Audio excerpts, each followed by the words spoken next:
kapayapaan at katarungan. Alleluia. Alleluia. Alleluia. Kami ay gawin mong daan ng iyong pag-ibig, kapayapaan at katarungan. Alleluia.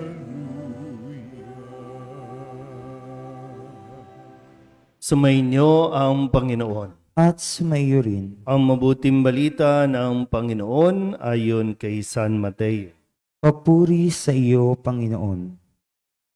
Noong panahong iyon, lumapit si Pedro kay Jesus at nagtanong sa kanya, Panginoon, makailan kong patatawarin ang aking kapatid na paulit-ulit na nagkakasala sa akin?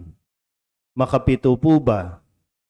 Sinagot siya ni Jesus, hindi ko sinasabing makapito, kundi 70 ulit pa nito. Sapagkat ang paghahari ng Diyos ay katulad nito. Ipinasya ng isang hari na pagbayari ng kanyang mga lingkod na may utang sa kanya. Unang dinala sa kanya ang may utang na 10 milyong piso. Dahil sa siya'y walang ibayad, inuutos ng hari na ipagbili siya, ang kanyang asawa, mga anak, at lahat ng ari-arian upang makabayad. Nanikluhod ang taong ito sa harapan ng hari at nagmakaawa. Bigyan pa ninyo ako ng panahon at babayaran ko sa inyo ang lahat. Naawa sa kanya ang hari, kaya ipinatawad ang kanyang mga utang at pinayaon siya. Ngunit pagkaalis niya roon ay nakatagpo niya ang isa sa kanyang kapwa lingkod na may utang na 500 piso sa kanya.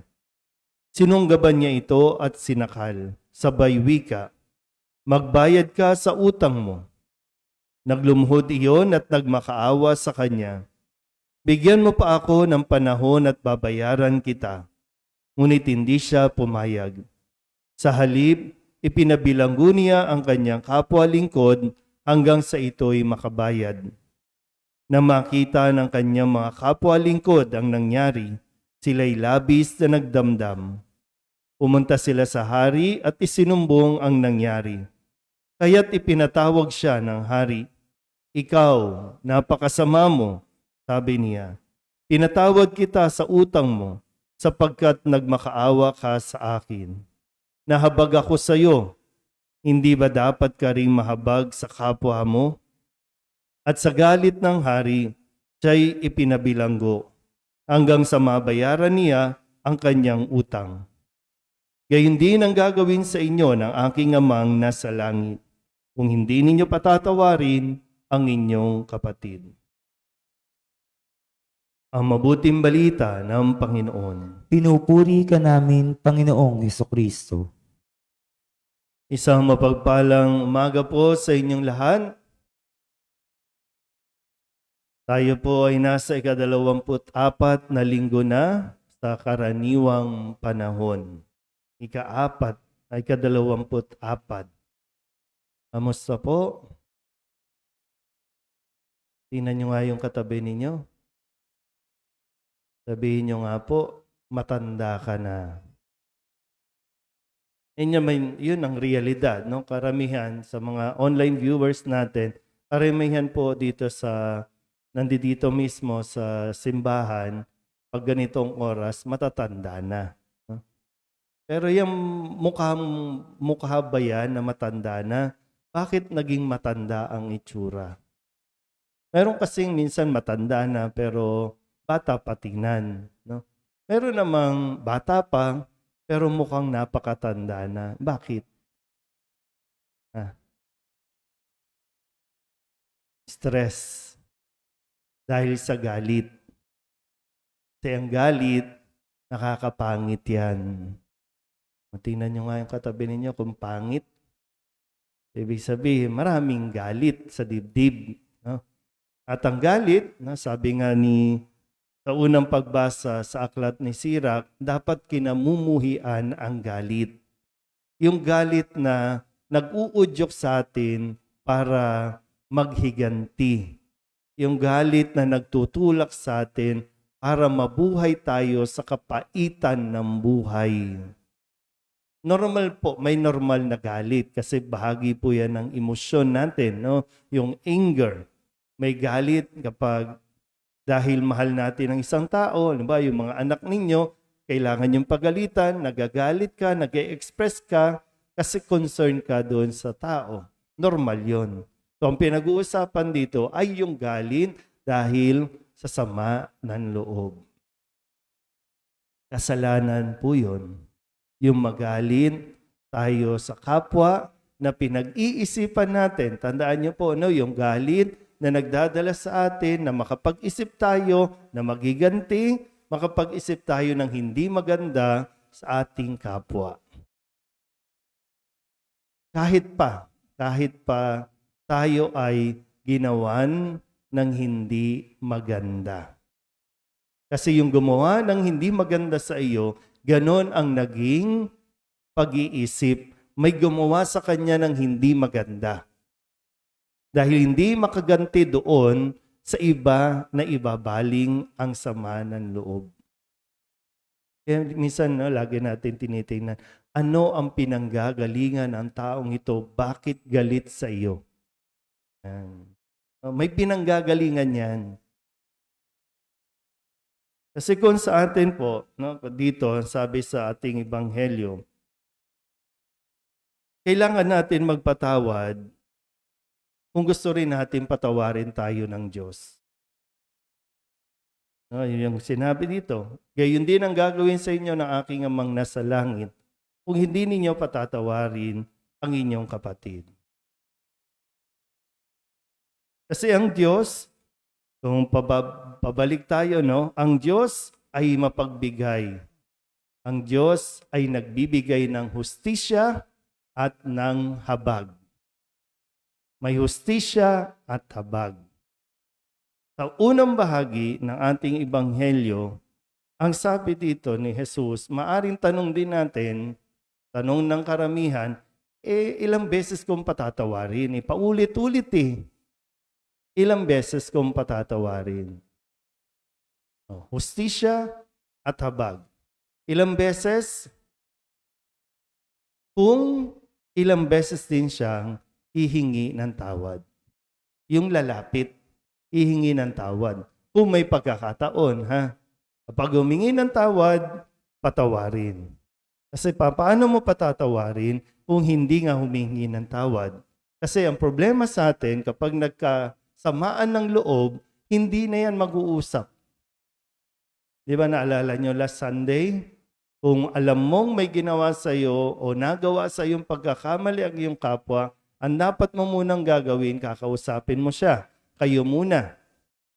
Para magkaayos kayo. Pero sa umpisa pa lang, wala nang pag-aayos. Kaya nagkakasamaan ng loob, nagkakatampuhan, hanggang sa madala ito sa pagtanda. Pag tinanong mo yan, no? Bakit kayo magkaaway? Tinay nyo, no? Tanongin nyo, bakit kayo magkaaway? Bakit kayo hindi nagpapansinan? Pag binalikan mo,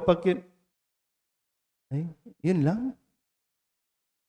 Parang masasabi mo lang, yun lang. Hindi ka lang napahiram ng damit nung maliit kayo. Ang sama na ng loob mo sa kanya na parang napakasamang tao niya. Yun lang, yung pakiramdam mo, siya yung favorite. Tapos nagkimkim ka man ng sama ng loob na hanggang ngayon ay hindi kayo nagpapansinan. Doon tayo sa mas mabigat. Bakit nahihirapan magpatawad?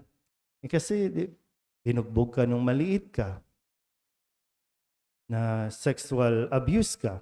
Physical abuse. Kaya nahihirapan kang magpatawad. Maintindihan naman natin yung galit na yun, no? Pero dito ang pinapaalala sa atin, kailangan mo pa rin magpatawad. Kailangan pa rin. Kasi ang pagpapatawad naman ay pagpapalaya mo sa iyong sarili sa ginawa sa iyo ng isang tao.